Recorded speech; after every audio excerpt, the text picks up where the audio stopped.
Daily mirror और मैं हूं स्वाति। चलिए एक नजर डालते हैं आज के हेडलाइंस पर।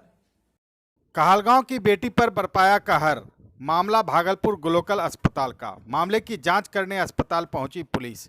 यूं तो डॉक्टर को धरती का भगवान और अस्पताल को मंदिर माना जाता है, लेकिन चंद डॉक्टरों ने इस मंदिर और व्यवसाय दोनों को कलंकित कर रखा है। भागलपुर के ग्लोकल हॉस्पिटल में कोरोना काल के दूसरे लहर के बीच अपने पति का इलाज करा रही एक महिला के साथ कहर बरपाया गया। आपदा कोरोना संक्रमण के बीच नोएडा से बिहार अपने मायके पूरब टोला कहलगांव आई एक परिवार की दिल दहलाने वाली कहानी सुनकर आपका भी कलेजा पसीज जाएगा। यह महिला परिवार के साथ होली में नोएडा से कहलगांव भागलपुर आई थी, जहां 9 अप्रैल को इस महिला के पति की तबीयत खराब हुई और भागलपुर में ही इसका टेस्ट कराया गया, जिसमें इनमें कोरोना का लक्षण मिला। इलाज के लिए भागलपुर के निजी नर्सिंग होम ग्लोकल हॉस्पिटल में भर्ती कराया गया, जहां की कहानी सुना कर महिला रोने लगी। इसका कहना था कि हमारे पति बेड पर थे और वहां के एक पुरुष कंपाउंडर ज्योति कुमार ने मेरे पति के सामने हमसे छेड़खानी की। इतना ही नहीं, पानी देने वाला कोई नहीं था, ऑक्सीजन लगाने वाला कोई नहीं था। हम लोग जब डॉक्टर नर्स के पास जाकर कहते थे कि पेशेंट की हालत ख़राब हो रही है, तो वो कहते थे कि मरना है तो मरने दो। उसके बाद हम उस नर्सिंग होम से लेकर अपने पति को मायागंज अस्पताल लेकर चले गए। वहाँ की हालत और भी ख़राब थी और वहाँ भी कोई देखने वाला नहीं था। ऑक्सीजन नहीं दिया जा रहा था और डॉक्टर नर्स मरीज को बेसहारा छोड़कर रात भर सोते थे। वहाँ भी हमारे साथ बदतमीजी की गई और गालियाँ दी गई। वहाँ से हम अपने पति को लेकर राजेश्वरी हॉस्पिटल पटना आए और यहाँ की हालात भी वहाँ के तरह ही थी। यहाँ ऑक्सीजन की सप्लाई बंद कर दी जाती थी और कहा जाता था कि ऑक्सीजन की सप्लाई नहीं है, और हमने उसी हॉस्पिटल से ब्लैक में ऑक्सीजन खरीदी और अपने हस्बैंड को बचाने की कोशिश की, लेकिन पूरे सिस्टम की लापरवाही, निजी नर्सिंग होम की लापरवाही, डॉक्टर की लापरवाही ने आखिरकार मेरे पति को हमसे 2 दिन पहले छीन लिया। यह महिला रो रो के कह रही है कि लोग अस्पताल, निजी नर्सिंग होम और डॉक्टर की लापरवाही से मर रहे हैं और अस्पताल में भर्ती मरीज को देखने वाला कोई नहीं है और उनकी हालात दिन व दिन खराब होती है और उनकी मौत हो जाती है। इस महिला ने लोगों से अपील किया है कि अगर आप हॉस्पिटल में इलाज कराने जा रहे हैं तो अपने मरीज के पास आप रहें, ना तो कुछ भी संभव है। उसने रोते रोते यही कहा कि सिस्टम, डॉक्टर, अस्पताल, निजी नर्सिंग होम ने हमसे हमारा पति छीन लिया है।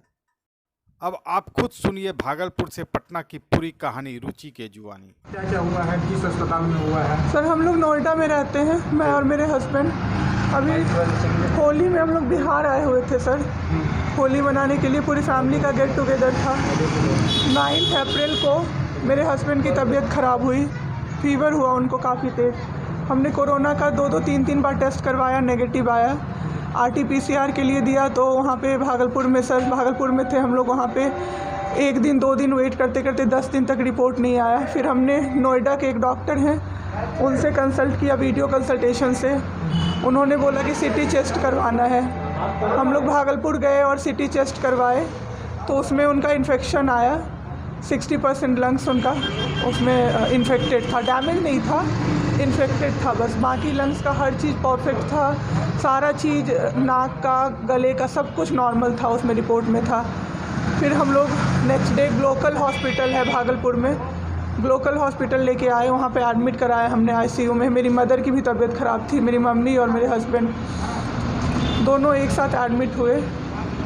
वहाँ पे इतनी लापरवाही हुई उनके साथ, इतनी लापरवाही हुई।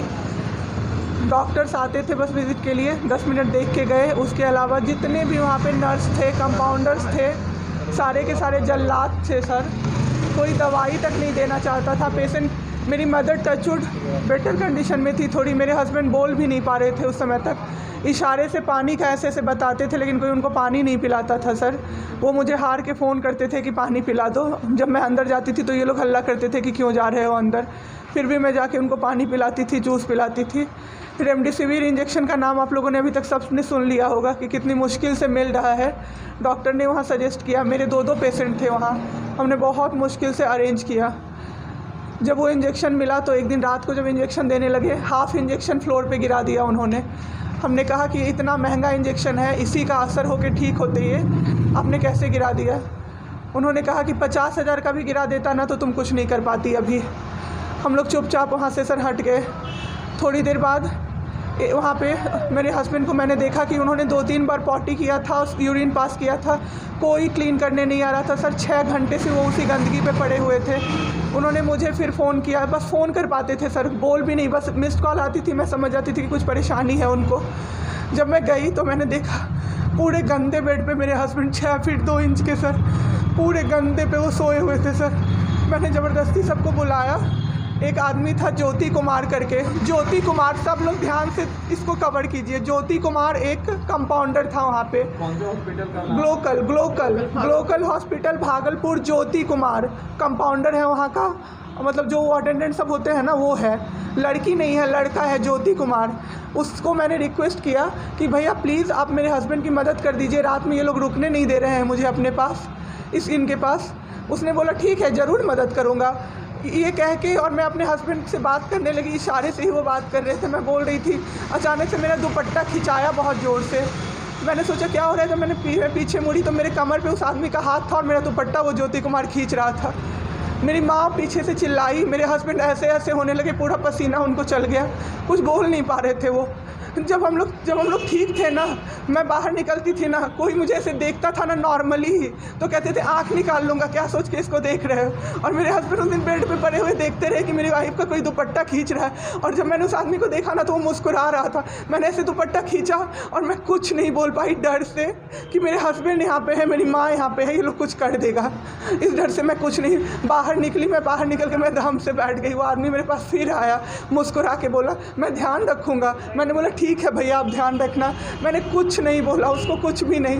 2-3 दिन बाद ऐसे ही कोई सुविधा नहीं, कुछ नहीं। मेरे हस्बैंड की तबीयत उस दिन से बिगड़ी जब रात के 2 बजे में मेरी मदर के बगल वाले बेड पे एक अंकल, मास्क उनका हट गया था और वो अंकल चिल्ला के नर्स को बुला रहे थे और मेरी मम्मी चिल्ला रही थी जल्दी आइए ये मर जाएंगे, जल्दी आइए ये मर जाएंगे। कोई नहीं आया और अंकल ने दम तोड़ दिया। ऐसे 3-4 लोग उस 2-3 दिन के अंदर दम तोड़े हैं, बिना केयर के, बिना नर्स के आए। सारी नर्स टेबल कुर्सी लगा के सो जाती थी, कहती थी पागल हो गए हैं हम ही, अब मर जाएंगे इस कोरोना के चक्कर में, अब तो क्यों जॉब कर रहे हो, छोड़ दो, आपकी जगह कोई और आ जाएगा। उसके बाद वहाँ से बाई पैप वहाँ उस हॉस्पिटल में नहीं अवेलेबल था। मेरे हस्बैंड की तबीयत एक दिन बहुत ख़राब हो गई, उन्होंने मायागंज रेफ़र कर दिया, भागलपुर मायागंज हॉस्पिटल। हम लोग जब भी मायागंज आए, मायागंज की और हालत ख़राब, आईसीयू में 4 बेड था। मेरे हस्बैंड के बगल वाले बेड पे 4 लोग 6 से 7 घंटे में 4 लोग ख़त्म हुए। क्यों ख़त्म हुए? वो नर्स को बुला रहे थे, सिस्टर आ जाओ, दिक्कत हो रही है, और सिस्टर नहीं आती थी। एक अंकल तो बुलाते बुलाते उलट के गिर गए, पूरा सर फूट गया, ब्लड और मर गए वो अंकल वहीं पे। इतना मेरे हस्बैंड डर गए। शाम होते होते मेरे हस्बैंड की तबीयत अचानक से ख़राब होने लगी, पूरा ये सब ड्राई हो गया, एक लेयर वाइट कलर का जम गया उनके ऊपर, बहुत ज़्यादा तबीयत ख़राब हो गई। हम लोगों को समझ में नहीं आ रहा था कि हो क्या रहा था। अचानक से मेरे दिमाग में आया ना, डॉक्टर को कम से कम 5-6 बार मेरी बहन बुलाने गई है, क्योंकि कोई डॉक्टर था ही नहीं ड्यूटी। कब हुई आपके हस्बैंड की डेथ में? परसों। सुनिए मेरी बात, पहले पूरी कहानी मेरी सुनिए। मेरी बहन 5 बार 6 बार गई है बुलाने डॉक्टर को मायागंज में, तो डॉक्टर क्या कह रहे हैं, यार रात में भी सोने नहीं दोगे। जब हमने देखा जाके सर, तो लाइट ऑफ, इमरजेंसी के नाइट डॉक्टर्स का लाइट ऑफ, और सब नीचे बिछा के मूवी देख रहे हैं और सो रहे हैं, और दरवाज़ा तक नहीं खोला सर।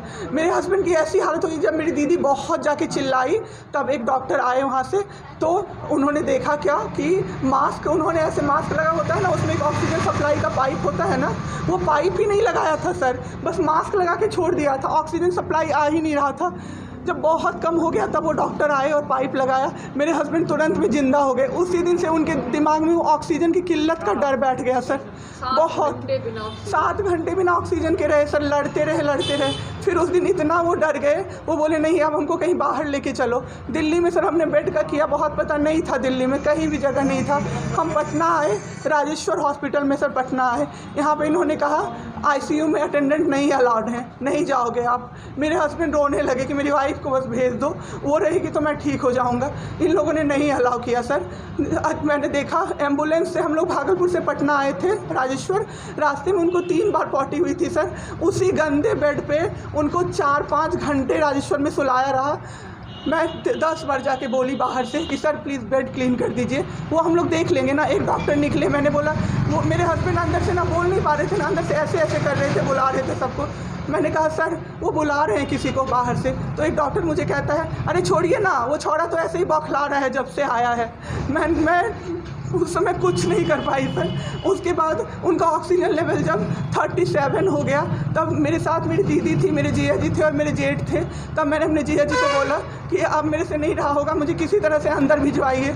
तब उन्होंने ज़बरदस्ती मुझे अंदर भेजा और 37 से 74 मैंने कर दिया 10 मिनट में। मेरे बाबू का ऑक्सीजन लेवल मैंने बढ़ा दिया।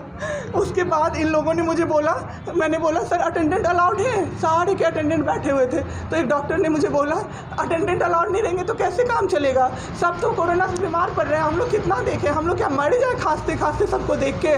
बैठिए चुपचाप और देखिए।